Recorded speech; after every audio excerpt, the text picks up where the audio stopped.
આકાશવાણી અમદાવાદ વડોદરા પ્રાદેશિક સમાચાર કરણ મકવાણા વાંચે છે. સૌપ્રથમ મુખ્ય સમાચાર.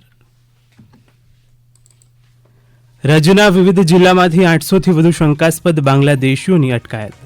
લોકોને વરસાદી પાણીના સંગ્રહના અભિયાનમાં જોડાવવા કેન્દ્રીય જળશક્તિ મંત્રી CR પાટીલનું આહવાન.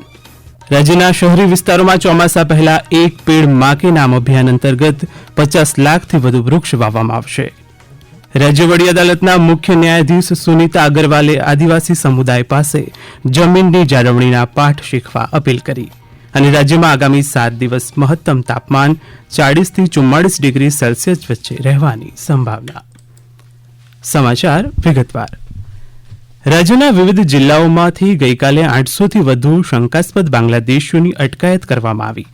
વલસાડ જિલ્લા પોલીસે ગઈકાલે વિવિધ વિસ્તારમાં તપાસ અભિયાન હાથ ધરી 383 જેટલા શંકાસ્પદ લોકોને પકડી પૂછપરછ હાથ ધરી છે. આ અંગે ગૃહ રાજ્યમંત્રી હર્ષ સંઘવીએ માહિતી આપી. वलसाड जिला पुलिस द्वारा करीबन 300 से ज्यादा शंकास्पद घुसपैठियों की तहकीकात चालू की है. हो सकता है इसमें से ज्यादातर लोग इलीगल हो और बांग्लादेशी निकले. वलसाड जिला पुलिस ने वापी हो, संजान हो, ऐसे अलग अलग क्षेत्र के अंदर पूरी टीम बना के SP से लेके सभी अधिकारियों ने रात भर चेकिंग की है और अभी भी ये कार्यवाही चालू है. जितने भी इलीगल होंगे वो सभी लोगों को डिपोर्ट करने की प्रोसीजर आगे बढ़ाई. દરમિયાન વડોદરા રેલવે મથક પરથી ગઈકાલે 5 બાંગ્લાદેશી નાગરિક પકડાયા હતા. આ અંગે પોલીસ ઇન્સ્પેક્ટર જ્યોતિ વસાવાએ માહિતી આપી. मेरे 15 મિનિટે હાવડા એક્સપ્રેસ ટ્રેન આવેલી, જેની અંદર તમામ જનરલ કોચથી માંડી તમામ કોચ ચેક કરવામાં આવેલા. તેમાં એ શ્રી કોચની અંદરથી આપણે 5 જણા શંકાસ્પદ વ્યક્તિઓ જેવા જણાઈ આવેલ, જેઓને પૂછતાછ કરતા સંતોષકારક જવાબ આપેલ નથી. જેના આધારે અમારા પોલીસના માણસો એમને ઉતારી અને સઘન પૂછતાછ કરવા માટે એમને પોલીસ સ્ટેશન લાવેલા. ત્યાર પછી તપાસ કરીને એમને જે માહિતી માંગી, એમની પાસે આધાર પુરાવા માંગતા એ લોકોએ જણાવેલ કે અમે પોતે બાંગ્લાદેશી છે. તેથી અમે એમને ડિટેન કરીને એમને હાલ રાખ્યા છે. અને બીજી તરફ અમદાવાદ ગ્રામ્ય પોલીસે ગઈકાલે સાંજે ઓળખ તપાસ માટે 536 બાંગ્લાદેશી શંકાસ્પદોની અટકાયત કરી. તો વડોદરા પોલીસે બાપોદના એકતાનગર વિસ્તારમાં સતત બીજા દિવસે તપાસ અભિયાન હાથ ધર્યું.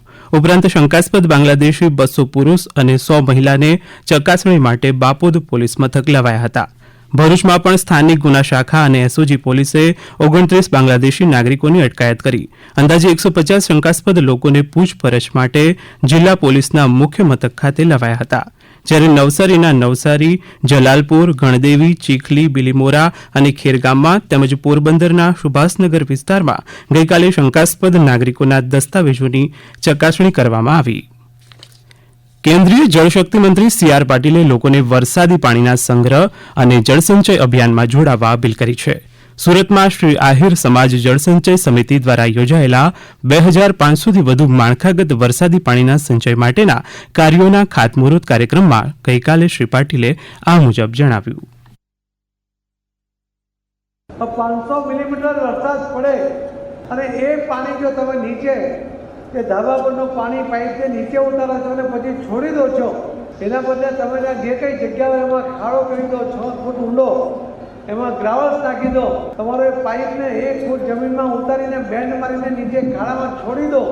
5 લાખ લીટર પાણી એ તમારા ધાબા પરથી ઉતરીને તમારા ઘર પાસેના ખાડામાં એ જમીનમાં ઉતરીને જળ સંચય થઈ જશે. તેમણે કહ્યું, સમગ્ર દેશમાં લોકોએ 400 કરોડથી વધુ રૂપિયાના ખર્ચે પાણી માટેની માળખાગત સુવિધા થકી જળનો સંચય કર્યો છે. સૌની યોજનાના કારણે સૌરાષ્ટ્રમાં પાણીની મહેર થઈ હોવાનું પણ શ્રી પાટીલે ઉમેર્યું હતું. મુખ્યમંત્રી ભૂપેન્દ્ર પટેલે કહ્યું, રાજ્યના શહેરી વિસ્તારોમાં આગામી ચોમાસા પહેલા એક પેડ માં કે નામ અભિયાન અંતર્ગત 50 લાખથી વધુ વૃક્ષ વાવવામાં આવશે. દરમિયાન અમદાવાદ શહેરમાં ગત 3 વર્ષમાં 70 લાખથી વધુ વૃક્ષોનું વાવેતર કરાયું છે. મહાનગરપાલિકાએ આ વર્ષે શહેરમાં 40 લાખ વૃક્ષ વાવવાનો સંકલ્પ રાખ્યો છે. પ્રધાનમંત્રી નરેન્દ્ર મોદીએ ગઈકાલે આકાશવાણી પર મન કી બાત કાર્યક્રમમાં આ અંગે અમદાવાદની પ્રશંસા કરી હતી. શ્રી મોદીએ કહ્યું, વૃક્ષાચ્છાદિત વાતાવરણ વધતા અને જળસંગ્રહ ક્ષમતા માટેના ઉપાય હાથ ધરાતા અમદાવાદ ગ્લોબલ વોર્મિંગ સામે લડનારા મુખ્ય શહેરોમાંથી એક શહેર બન્યું છે. મુખ્યમંત્રી ભૂપેન્દ્ર પટેલે પણ પ્રધાનમંત્રીના એક પેડ મા કે નામ અને વરસાદી પાણીના સંગ્રહના અભિયાન કેચ ધ રેઇન જેવા સંકલ્પ પાર પાડવા ગુજરાત સજ્જ હોવાનું જણાવ્યું છે. આ સમાચાર આપ આકાશવાણીના અમદાવાદ વડોદરા કેન્દ્ર પરથી સાંભળી રહ્યા છો. આ સમાચાર આપ અમારી YouTube channel AIR news Gujarat પર પણ સાંભળી શકશો. વધુ સમાચાર માટે અમારી વેબસાઇટ newsonair.gov.in/gujarati અને અમારા એક્સ હેન્ડલ AIR_news_ABAD ને ફોલો કરશો. રાજ્ય વડી અદાલતના મુખ્ય ન્યાયાધીશ સુનીતા અગરવાલે કહ્યું, આદિવાસી જીવન ધરતી અને પ્રકૃતિ સાથે જોડાયેલું છે. આદિવાસી સમુદાય પાસે ધરતી માતાની જાળવણી અને પ્રકૃતિ સાથે કઈ રીતે જોડાવવું એ લોકોએ શીખવું જોઈએ. आदिवासी जीवन जो धरती और प्रकृति से खुद ही जुड़ा हुआ है, उसको हम क्या देंगे? हम जब भी वहाँ आते हैं आपके बीच में, तो सच बताऊं कि आप ही हमको कुछ दे के जाते हैं, एक सीख देते हैं कि धरती माँ को हमें किस तरह से संजोना चाहिए, संवारना चाहिए और प्रकृति के साथ हमें कैसे जुड़ना चाहिए. यहाँ आने का हमारा केवल एक मकसद है कि हम आपको ये बता सकें कि आपके अधिकार क्या हैं. ગુજરાત રાજ્ય કાનૂની સેવા સત્તામંડળ દ્વારા નર્મદાના એકતાનગર ખાતે યોજાયેલા mega legal awareness and empowerment કેમ્પમાં સુશ્રી અગરવાલે ગઈકાલે આ મુજબ જણાવ્યું. તેમણે આદિવાસી સમુદાયના અધિકારો અને યોજનાઓ તેમના સુધી પહોંચાડવામાં ન્યાયતંત્ર એક કડી હોવાનું પણ ઉમેર્યું.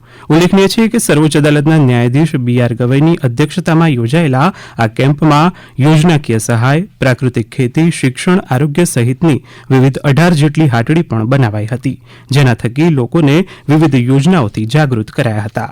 પાટણના બગવાડા દરવાજા પાસે પહલગામ આતંકી હુમલાના મૃતકોને શ્રદ્ધાંજલિ અર્પણ કરવામાં આવી.